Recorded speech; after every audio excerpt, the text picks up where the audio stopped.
Hello everyone, I'm Droid42 and this is the second video on Anet A8. Today we're going to have a look at all the bits that come in the box and check if everything is up to par to start the build. Right, so let's start with the obvious. So, an adapter, an SD card, adapter with a normal USB. Inside the SD card is just the software, the instructions, and some STL files for us to try as soon as we start. This to the side.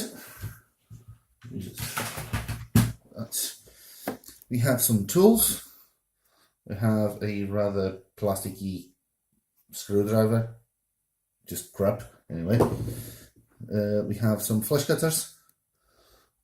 These ones are rather nice anyway, but just a normal flush cutters. We have a spanner with two sizes. I have no idea which size it is, but anyway. Some Allen keys and another screwdriver, a Phillips head screwdriver. We have all the screws, nuts, bolts, springs. Everything is here. This one is for the hotbed, nuts, some washers for the braces on the end of the printer, and all the other screws. Everything is labeled, which is rather nice, so you know what's what. And then we have some PLA, 10 meters of white PLA. Just normal PLA is inside the bag, just to make sure it's still usable. We have the power cord, an European one. There you go.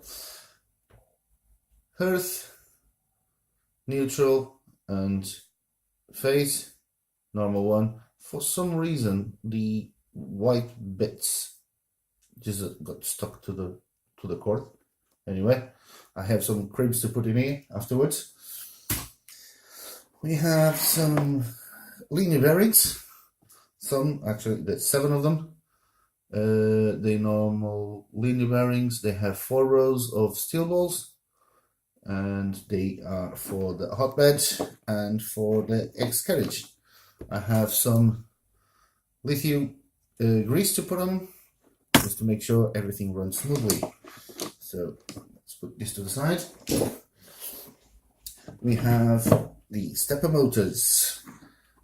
These two are the Z-axis stepper motors.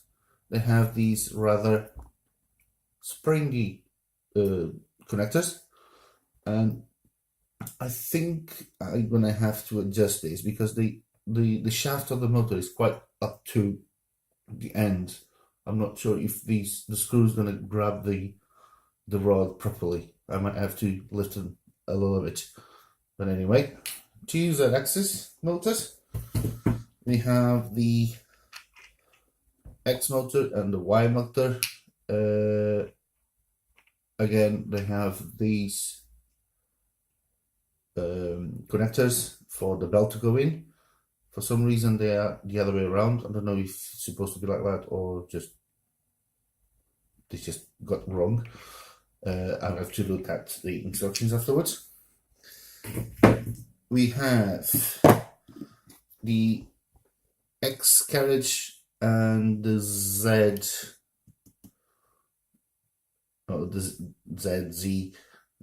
axis threaded rod to go in here.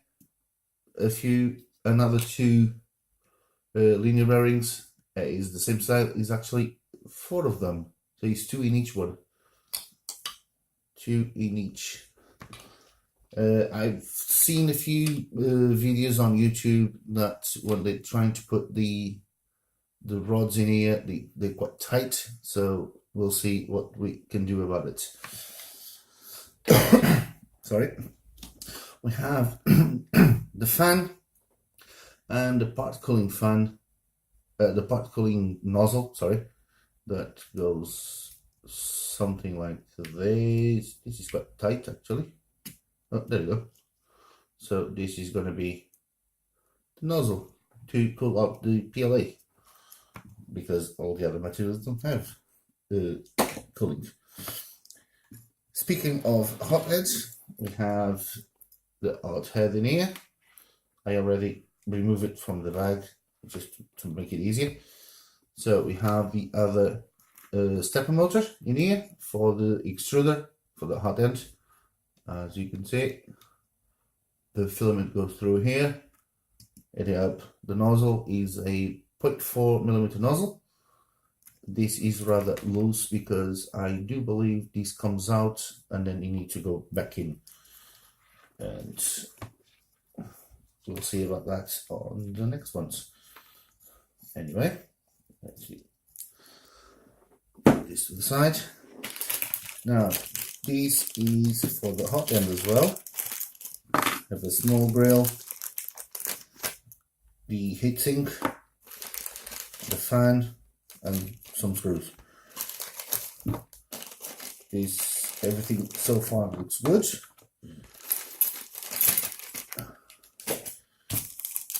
This is the belt. It's rather plasticky. I don't know if it's a good thing or not. It seems to have like a metal mesh inside. I have no idea if that's actually true or not, but this is the whole thing. Is one piece, and you need to cut it into to do the bed and the axis. So this one is the. Hang on. This one is the end stop. So when the axis goes to the home position, it knows where the home position is. This one is the Z one, and I'm sure you have the X and the Y, and we have a power cable in here. They're already crimped. Why they didn't do it on the other one as well? Just another 3 ones. Anyway, so, and we have some, I believe, some spacers in here. A big one and a small one. I think it's for the screen to do some spaces on screen. We have the hotbed. Underneath the hotbed, I have the H carriage. H carriage, aluminium, and rather shiny. That's it. And we have a hotbed. Now, the hotbed is a hot topic because on this side we have some, by the way, this is aluminium and some beta tape, sorry. And in here we have the temperature sensor and we have the connector. However, the connector is rather loose. Look at that. I think they just put a tiny bit of solder on there and put the connector on. Just with the movement, it's going to just come off. And it's rather strange because it's with the bed being hot, the solder in here is going to be a little bit softer. So anyway, I have some cable with silicone protective on it, so I might change that because this is just, it actually is loose already, so I'm gonna have to change that before doing anything else. We have some more cables. So this one is the connector for the hotbed. I'm not gonna use that for sure. And this is the connector for the sensor. And these you just screw on a main board, I think. What it says on the label: bed, heat bed. Okay, with some Chinese things on it. Anyway, these are the cables for the motors, for the stepper motors. They all marked, nicely marked actually. So just cables. In here, I already opened the bag, so it's a bit easier for me. In here is the, I don't know what this is called. It's just to protect the cables to cable management. We have some cable ties in here, and cable clips, and a few of these. I don't know what it's called. You know, is double-sided tape, and you put a cable tie through here to get the cables. A USB cable, a normal cable, actually a Chinese kind of cable. They always blue for some reason. This stupid blue. Anyway, now, before these rods. So, normal threaded rods. They nice and straight, I think. At least, I think my table is straight anyway. We have the straight rods. So the ball bearings, the linear bearings, they go nice and smooth. We have the Z threaded rods. I do believe this is called a square thread because they're rather squared. The threads are cut in a square form.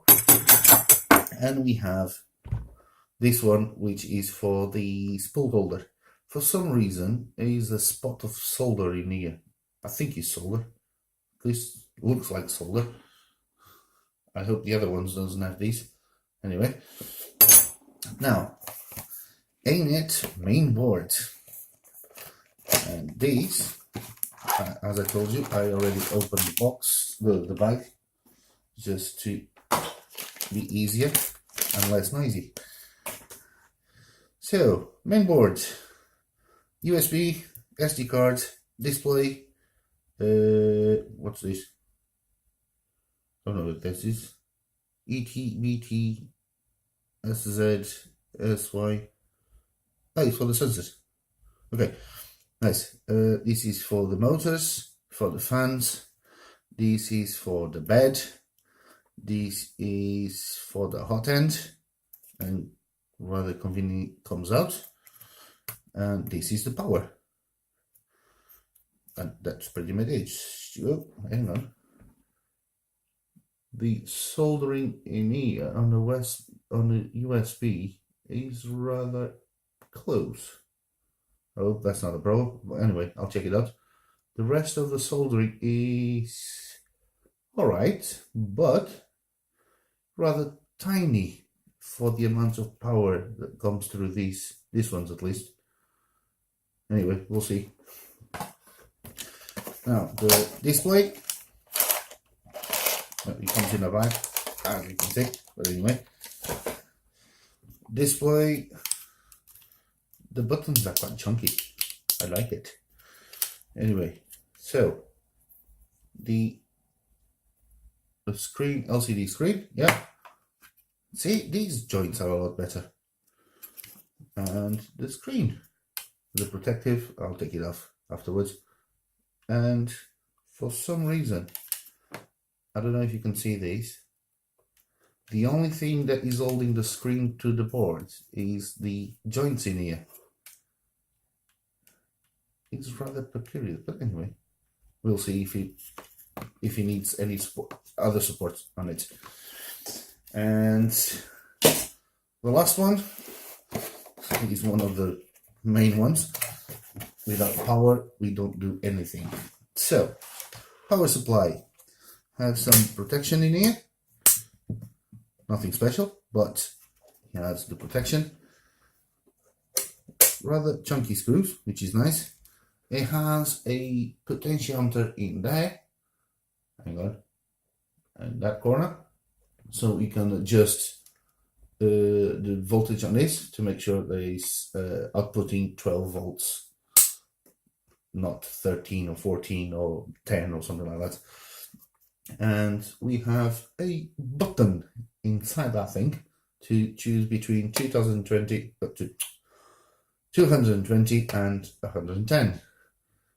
And that's it. It's quite rather light for a power supply, a 20 amp output power supply.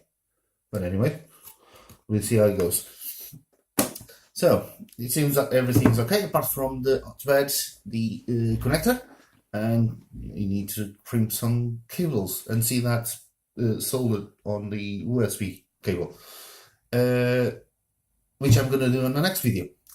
For now is everything. I hope you enjoy, and if you have any questions, just put them on the comments and I'll try to answer them as soon as possible. Subscribe for more updates. Thank you for watching. Droid out.